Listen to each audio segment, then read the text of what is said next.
Hello students. अब हम biology का चैप्टर स्टार्ट कर रहे हैं जिसका नाम है the fundamental unit of life. इसका पार्ट 1 अभी मैं स्टार्ट कर रही हूँ। तो सबसे पहले हमें ये देखना है कि हमें आज इस चैप्टर में पढ़ना किस चीज़ के बारे में है। इसमें हम सेल के बारे में पढ़ेंगे। जैसे हमने केमिस्ट्री में पढ़ा था कि एक कोई भी जो चीज़ है वो एक मैटर जो है वो एटम से मिलकर बना होता है। इसी तरह से ह्यूमन बॉडी या कोई भी लिविंग चीज़ है वो सेल से मिलकर बनी होती है। तो बेसिक यूनिट क्या है किसी भी चीज़ के बिल्डअप होने के लिए, किसी भी लिविंग चीज़ के बिल्डअप होने के लिए सेल। तो आज हम यही पढ़ेंगे कि सेल एग्जैक्टली है क्या। हम जो इतनी चीज़ें पढ़ते हैं उसमें हर चीज़ में सेल का इन्वॉल्वमेंट होता है। अगर हम बायोलॉजी की बात करें तो बायोलॉजी अगर स्टार्ट हुई है तो वो सेल से ही हुई है। चलो देखते हैं सबसे पहले कि सेल की डिस्कवरी किसने करी। इन 1665 Robert Hooke, an English scientist, saw cells in a thin slice of cork with his crude microscope. What is crude microscope? Crude microscope is उन्होंने अपने आप से कोई रफली माइक्रोस्कोप बनाया था किसी भी चीज़ को देखने के लिए, जिसे हम कह सकते हैं जुगाड़ की तरह उन्होंने बनाया था। तो he observed as honey comb like structures and name them as cellulae और सेल्स। तो उन्होंने देखा, अगर हम इसको जूम करते हैं तो देखते हैं, ये देखो जैसे एक हनी बी का कॉम्ब होता है, जैसे मधुमक्खी का छत्ता बोलते हैं, वैसे ही उन्होंने एक कॉर्क में देखा था। ये बॉटल का कॉर्क लिया था और उसमें देखा था, तो उसमें ये इस टाइप की सेल्स दिखी। His discovery indicated for the first time that living organism consisted of number of small structures of unit. तो उन्होंने कहा था कि जितने भी लिविंग ऑर्गेनिज्म हैं वो इस छोटी छोटी यूनिट से मिलकर बने होते हैं और उसको उन्होंने सेल का नाम दिया। जैसे हमने केमिस्ट्री में पढ़ा था कि एक मैटर किस चीज़ से मिलकर बना होता है, एटम से मॉलिक्यूल बनता है, मॉलिक्यूल से आगे फर्दर ये जुड़ते रहते हैं, कंपाउंड बन गया, कंपाउंड से और चीज़ें बन गई। इसी तरह से बायोलॉजी में और लिविंग ऑर्गेनिज्म की बेसिक यूनिट क्या है, सेल। चलो आगे देखते हैं हिस्ट्री ऑफ सेल। अब सेल के बारे में किस किस ने क्या क्या पढ़ा है वो देखते हैं। सबसे पहले रॉबर्ट हुक ने डिस्कवरी करी है सेल की। उसके बाद एंटनी वॉन ल्यूवेनहॉक ने cell studied living for the first time. उन्होंने जो डेड सेल के बारे में पढ़ा था, और लिविंग सेल के लिए किसने पढ़ा था, एंटनी वॉन ल्यूवेनहॉक ने। उसके बाद है Robert Brown, discovery and name nucleus of a cell. अब न्यूक्लियस की बात आ गई। न्यूक्लियस क्या होता है हम अभी पढ़ेंगे, बट जैसे ह्यूमन बॉडी में ब्रेन का काम होता है, क्या करता है ब्रेन, हम जो भी कुछ कर रहे हैं वो किसकी वजह से हो रहा है, ब्रेन की वजह से। इसी तरह से सेल जो भी फंक्शन कर रही है उसे कौन गाइड करता है, न्यूक्लियस। तो न्यूक्लियस को किसने डिस्कवर्ड किया था, रॉबर्ट ब्राउन ने। उसके बाद है in 1838-39 M.J. Sheldon and Schwann formulated cell theory. तो इन्होंने सेल थ्योरी दी थी। अब हमने 4 चीज़ें पढ़ी। रॉबर्ट हुक ने सेल डिस्कवर की, एंटनी वॉन ल्यूवेनहॉक ने सबसे पहले अपना माइक्रोस्कोप बनाया था, और दूसरा इन्होंने लिविंग सेल को फर्स्ट टाइम देखा था। रॉबर्ट ब्राउन ने न्यूक्लियस की डिस्कवरी करी थी, और एमजे शेल्डन ने सेल थ्योरी दी थी। अब पढ़ते हैं सेल थ्योरी है क्या, जो शेल्डन एंड शेवान ने दी थी। Formulated cell theory, its features are all organism are composed of 1 और मोर सेल। तो ये तो कॉमन सी चीज़ है, कोई भी ऑर्गेनिज्म है वो एक सेल का बना है या कई सारी सेल्स का से मिलकर बना है। तो एक सेल से हम कह सकते हैं अमीबा, और जो मल्टी सेल से या कई सारी सेल से मिलकर बना है वो ह्यूमन बीइंग। अपना एग्जाम्पल ले लो, प्लांट्स का ले लो, किसी भी एनिमल का ले लो। तो सारे ऑर्गेनिज्म या तो एक सेल के बने हैं या एक से ज़्यादा सेल के बने हैं। Second is all cells arise from pre existing cell. तो क्या है, कोई भी सेल एकदम से प्री एग्जिस्टिंग सेल से ही बनते हैं। देखो कोई भी सेल ऐसी नहीं है एकदम से फॉर्म हो गई, नहीं, एक सेल बनी है, उसी सेल वही सेल डिवाइड होती है, उससे और सेल्स बनती हैं।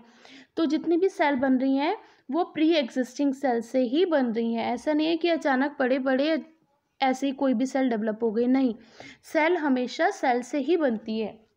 जब एक सेल डिवाइड होती है उससे नई सेल की ग्रोथ होती है या नई सेल बनती है।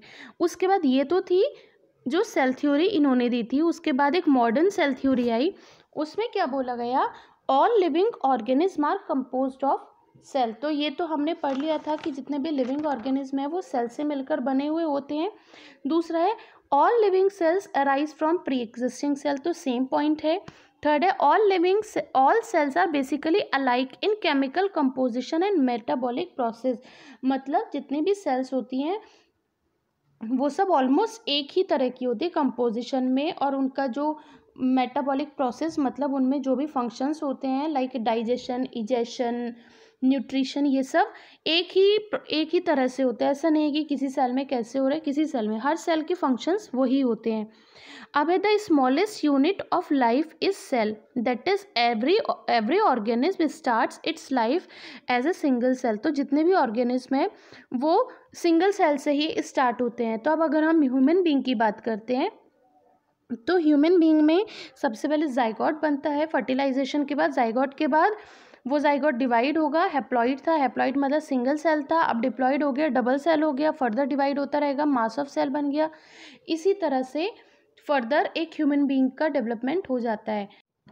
और अगर इसको दूसरे तरीके से समझना है तो ऐसे समझते हैं, एक सेल थी, एक सेल ने मिलके एक सेल डिवाइड हुई, दो सेल बनी, वो दो सेल और डिवाइड हुई, कई सारी सेल बनती चली गई, इसी तरह से डिवाइड होकर अब नाउ बंडल ऑफ सेल हो गया। अब बंडल ऑफ सेल को क्या बोलते हैं, जब एक टाइप की कई सारी सेल्स होती हैं उसको हमने बोल दिया टिश्यू। अब टिश्यू से क्या बना, टिश्यू सिस्टम टिश्यू से कई सारे टिश्यूज मिलके क्या बनाते हैं, ऑर्गन बनाते हैं। नाउ मैनी ऑर्गन्स कंबाइंड, या कई सारे ऑर्गन्स को कंबाइंडली हम ऑर्गन सिस्टम बोलेंगे। ऑर्गन सिस्टम से क्या बना, बॉडी बनी। तो अल्टीमेटली बॉडी कहाँ से बनी, एक सेल से बनी, एक सेल डिवाइड हुई और सेल बनी, और सेल डिवाइड हुई और सेल बनी, उनके डिवाइडेशन से टिश्यू बना, टिश्यू से और फर्दर कई सारे टिश्यूज ने मिलके एक ऑर्गन बनाया, ऑर्गन ने मिलके एक ऑर्गन सिस्टम बनाया, और ऑर्गन सिस्टम से क्या बन गया, एक ह्यूमन बॉडी बन गई। तो ये समझ में आया होगा आपको कि what is the basic theory of cell. एक चीज़ और है कि सेल में जो लिक्विड होता है उसको प्रोटोप्लाज्म कहते हैं। सेल में तीन चीज़ें होती हैं, प्रोटोप्लाज्म को और न्यूक्लियस। प्रोटोप्लाज्म को दो चीज़ों में डिवाइड करते हैं, साइटोप्लाज्म और न्यूक्लियोप्लाज्म, ये हम आगे पढ़ेंगे।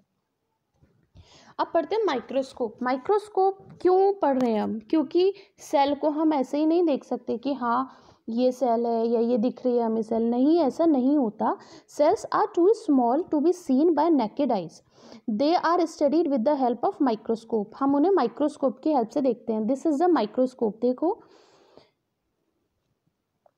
Microscope are high resolution instrument that are use for observing fine details of very small objects. अगर हमें किसी भी चीज़, कोई बहुत छोटी चीज़ है और हम उसको नेकेड आइज से नहीं देख सकते, तो हम क्या करेंगे, हम माइक्रोस्कोप की हेल्प लेते हैं।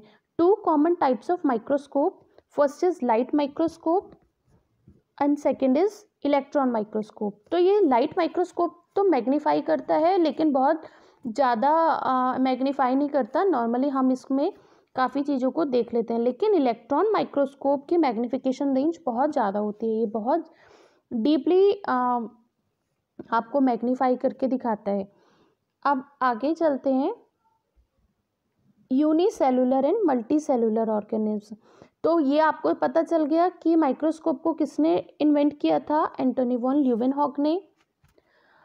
और माइक्रोस्कोप दो तरह के होते हैं, इलेक्ट्रॉन माइक्रोस्कोप और सिंपल या कंपाउंड माइक्रोस्कोप, लाइट माइक्रोस्कोप। उसके बाद है यूनिसेलुलर मल्टी सेलुलर ऑर्गेनिज्म। तो इसका नेम ही बता रहा है unicellular and multi cellular. What do you mean by unicellular? Unicellular क्या है, यूनि मतलब सिंगल, सेलुलर सेल। जो ऑर्गेनिज्म सिंगल सेल से ही बने हुए हैं, ये वो कहलाएंगे unicellular. And multi cellular the organism which are made up of multi cells. Multi मतलब मैनी ऑफ द सेल्स। देखो, the organism which are made up of single cells are called unicellular. Example है amoeba, paramecium. ये हमेशा काम आने वाली चीज़ है, या काम आने वाला है, इसलिए इसे समझ के रखना अच्छे से। What is multi cellular? Multi जहाँ पर आ जाए तो वहाँ पे कई सारी सेल से मिलकर एक ऑर्गेनिज्म बना है। एग्जाम्पल क्या है? प्लांट्स हैं, एनिमल्स हैं। हम भी तो एक सेल के थोड़ी बने हुए हैं, हम मल्टी सेलुलर ऑर्गेनिज्म हैं। अब आता है shape and size of cell. क्या होता है शेप एंड साइज? शेप क्या है? साइज, सेल्स जो हैं अलग अलग शेप की होती हैं।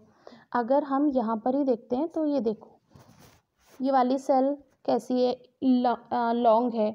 ये है स्फेरिकल, या और हम इन्हें कहते सर गोल है।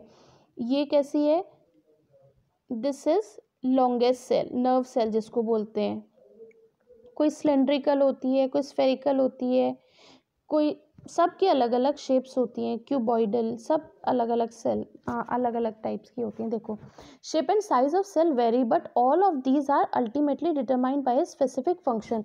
शेप एंड साइज कैसे भी हो, लेकिन सेल्स का फंक्शन एक ही होता है।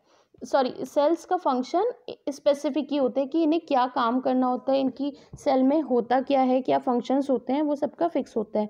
अब देखो, some cells can change their shape. Amoeba है, अमीबा की शेप कभी भी फिक्स नहीं होती है। अमीबा का कभी डायग्राम भी आ जाए बनाने को, ऐसे बना दो, ये भी अमीबा है, ये बना दिया, ये भी अमीबा है, ये भी अमीबा है, क्योंकि अमीबा की कोई फिक्स शेप नहीं होती। इसलिए amoeba, WBCs, but plant and animal have almost fix shape. WBCs but plant and animal have almost fix shape. तो हमारी जो बॉडी में सेल्स होती हैं ऑलमोस्ट फिक्स शेप की, मतलब उनकी शेप फिक्स होती है कि हाँ ये वाली सेल ऐसी होगी, ये वाली सेल ऐसी होगी। अब स्मॉलेस्ट सेल कौन सी होती है? Mycoplasma. Largest cell ostrich egg. Ostrich का जो एग होता है, एग इज अ सेल, और वो काफ़ी बड़ा होता है, इसलिए वो लार्जेस्ट सेल होती है। Longest animal cell is nerve cell. This is nerve cell, ये जो है दिस इज नर्व सेल, बहुत इंपॉर्टेंट है, इसके बारे में हम आगे पढ़ेंगे। अ माइक्रोमीटर इज और micron is 1000 of a metre, is 1000 of a millimetre. तो हम सेल्स का साइज कैसे कहते हैं कि सेल इतनी छोटी होती है, माइक्रोमीटर्स में होती है, तो हम उसको कैसे समझते हैं? This is all about the general introduction of cell. Next chapter, next video में हमें क्या पढ़ना है? सेल की सेल किस किस सेल को हम कैसे डिवाइड करते हैं? डिवाइड इन द सेंस कि सेल में क्या क्या चीज़ें होती है, लाइक प्लाज्मा मेम्ब्रेन, न्यूक्लियस और साइटोप्लाज्म। तो हम इसी के बारे में आगे पढ़ेंगे। Okay, thank you so much students.